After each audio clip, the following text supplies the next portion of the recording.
بسم اللہ الرحمن الرحیم۔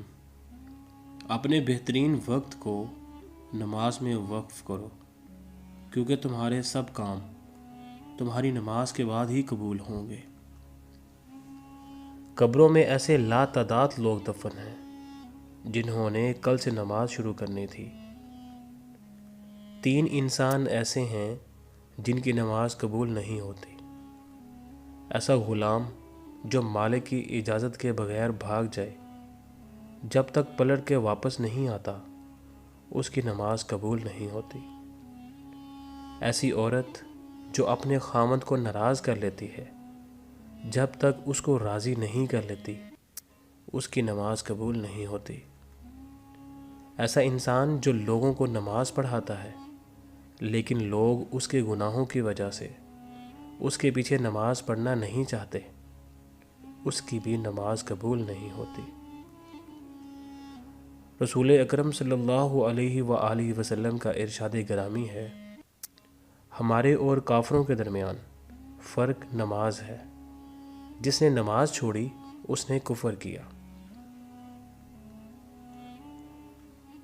کبھی کبھی اذان مجھے ایسے بلاتی ہے جیسے بگڑے ہوئے بچے کو ماں بلاتی ہے۔ بے شک نماز سے زیادہ کسی اور چیز میں سکون نہیں۔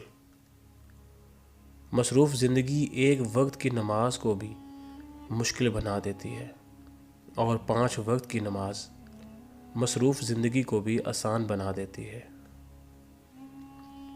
جسم کی تندرستی نماز ہے، دل کی طاقت تلاوت قرآن پاک میں ہے، دماغ کی قوت ذکر الہی میں ہے، اور روح کی راحت درود شریف میں ہے۔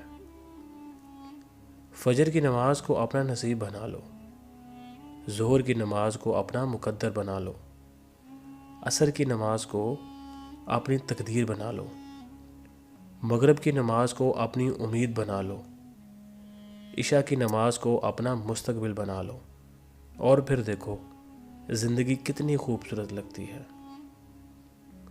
اللہ تعالیٰ جس سے ناراض ہوتا ہے اس سے سجدے کی توفیق چھین لیتا ہے۔ جو انسان 5 وقت کی نماز پڑھتا ہے وہ اللہ تعالیٰ کی حفاظت میں آ جاتا ہے، اور جس کی حفاظت اللہ تعالیٰ کرتا ہے اسے کوئی نقصان نہیں پہنچا سکتا۔ نماز کے لیے سستی ایمان کی کمزوری کی علامت ہے۔ تمام مشکلات کا حل سجدہ خدا میں ہے۔ جو انسان فجر کی نماز جان بوجھ کر چھوڑ دیتا ہے، اللہ تعالیٰ اس کے چہرے سے نور نکال دیتا ہے۔ جو ظہر کی نماز جان بوجھ کر چھوڑ دیتا ہے اس کے رزق سے برکت ہٹا دی جاتی ہے۔ جو عصر کی نماز جان بوجھ کر چھوڑ دیتا ہے اللہ تعالیٰ اس کے جسم کی طاقت کو سلب کر لیتے ہیں۔ جو مغرب کی نماز جان بوجھ کر چھوڑے گا اس کو اس کی اولاد سے کبھی کوئی نفع نہیں پہنچے گا۔ جو عشاء کی نماز جان بوجھ کر چھوڑے گا اس کو کبھی راحت کی نیند نصیب نہیں ہوگی۔ جب وضو کرو تو جوان کی طرح تیزی کے ساتھ، جب نماز پڑھو تو بوڑھوں کی طرح آرام کے ساتھ، جب دعا مانگو تو بچوں کی طرح سچے دل سے مانگو۔ کل اگر فرصت نہ ملی تو کیا کرو گے؟ اتنی مہلت نہ ملی تو کیا کرو گے؟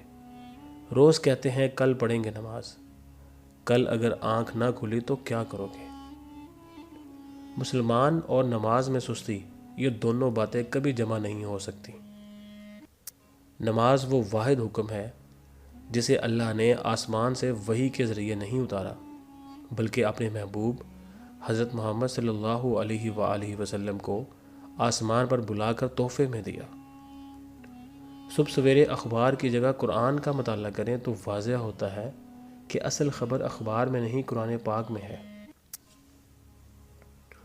مجھے جنت سے زیادہ نماز عزیز ہے، کیونکہ جنت میری رضا ہے اور نماز میرے رب کی رضا ہے۔ جو صبح سویرے نماز فجر کے لیے گیا وہ ایمان کا جھنڈا لے کر گیا۔